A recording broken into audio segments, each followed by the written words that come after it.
Les gens pensent que nous avons dit que l'M23 est un mouvement terroriste par, si vous voulez, excès de révolte, je ne l'ai pas dire par caprice, ou par une sorte de fantaisie. Donc ce n'est pas quelque chose que nous inventons. Et tant que ça reste dans cette posture, croyez-vous que nous allons accepter de négocier avec les M23 sans violer ces dispositions impératives d'un instrument juridique fondamental dans la lutte, dans la prévention de la lutte de l'Union africaine contre le terrorisme? Loin s'en faut.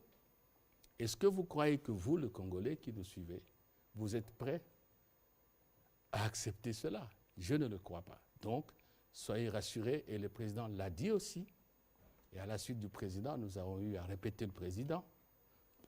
Pour nous, les conditions sont les suivantes. 1. Il faut que l'M23 cesse ses activités criminelles. 3. Il faut qu'il se retire des localités occupées. 2 plutôt. 3.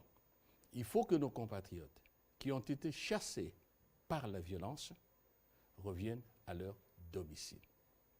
Et 4, il faut que cesse tout soutien à tous groupes armés et dans les cas d'espèce au M23. Nous ne changerons pas cette conditionnalité. Si on veut qu'il y ait un dialogue, le Congo, le président l'a toujours dit, n'a jamais nourri l'intention d'attaquer quelqu'un, de livrer la guerre à quelqu'un. Nous sommes là. Chrétiens, je dirais, c'est Dieu qui a voulu que la cartographie de l'Afrique, au niveau de l'Afrique centrale, soit ce qu'elle est. Est-ce qu'il y a quelqu'un qui peut me dire qu'il va changer ça?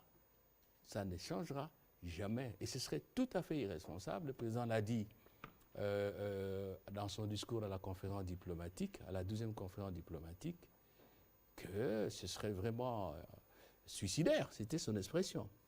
Qu'un pays puisse penser qu'il va commander, il va se créer des espaces d'action, d'exploitation, de peuplement au détriment des autres. Non, c'est la coopération. Donc, nous devons avoir le dialogue, mais nous ne négocierons jamais sur l'intégrité territoriale, la souveraineté, l'indépendance de notre pays et le bien-être de nos populations.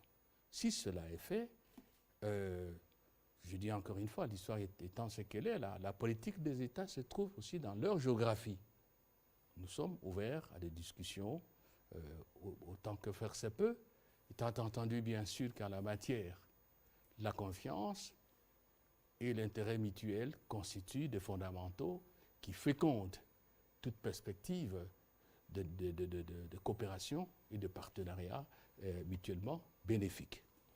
Alors, s'il y a d'autres supplétifs, vous n'êtes pas en train de rêver, c'est possible.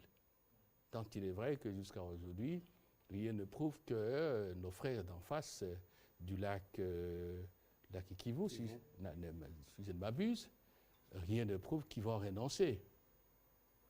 Apparemment, aujourd'hui, ce n'est pas au rendez-vous. Ils trouveront toujours des raisons de supplétif. Nous aurons exactement la même attitude. Et je peux même le dire, parce que mon collègue de la communication a parlé de l'élan patriotique autour du chef de l'État, autour de la défense de notre pays. Je dirais même que, bon, pour nous, les fondamentaux de notre exigence ne vont jamais changer. Et je suis certain, je le dis, même après nous, parce que personne n'est éternel, je ne crois pas que les Congolais qui viendront demain, après-demain, vont accepter de transiger sur ce que je vous dis. Je dis un mot sur ça. Toute coopération doit avoir des objectifs.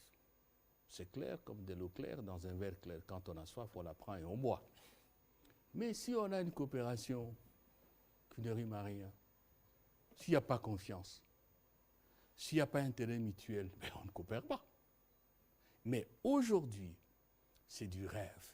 Et je ne pense pas que dans ce pays, en tout cas pas au niveau du chef de l'État, du gouvernement, du Parlement, et encore moins c'est nos voyants combattants, personne ne rêve d'une coopération dans ces conditions-ci. Il faut créer les conditions du dialogue et les conditions de coopération. Ce n'est pas spécifique à la RDC.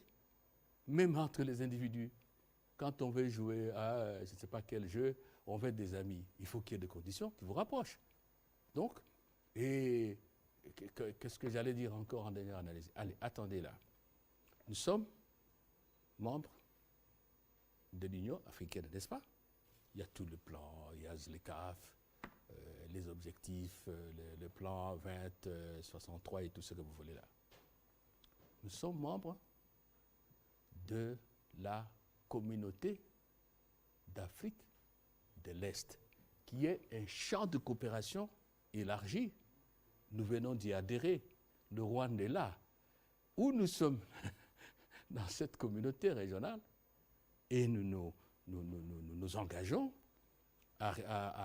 si vous voulez, à obéir aux règles de fonctionnement, à honorer nos engagements, évidemment, gagnant-gagnant. Et il faut la coopération.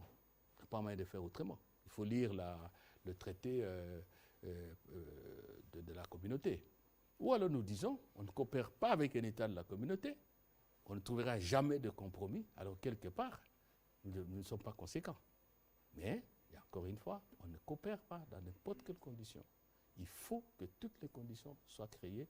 On s'adresse à nos compatriotes, on s'adresse à nos frères africains et on s'adresse au monde entier parce qu'il ne faut pas qu'on rêve que le Congo va dire qu'on coopère dans ces conditions. Non, pas du tout.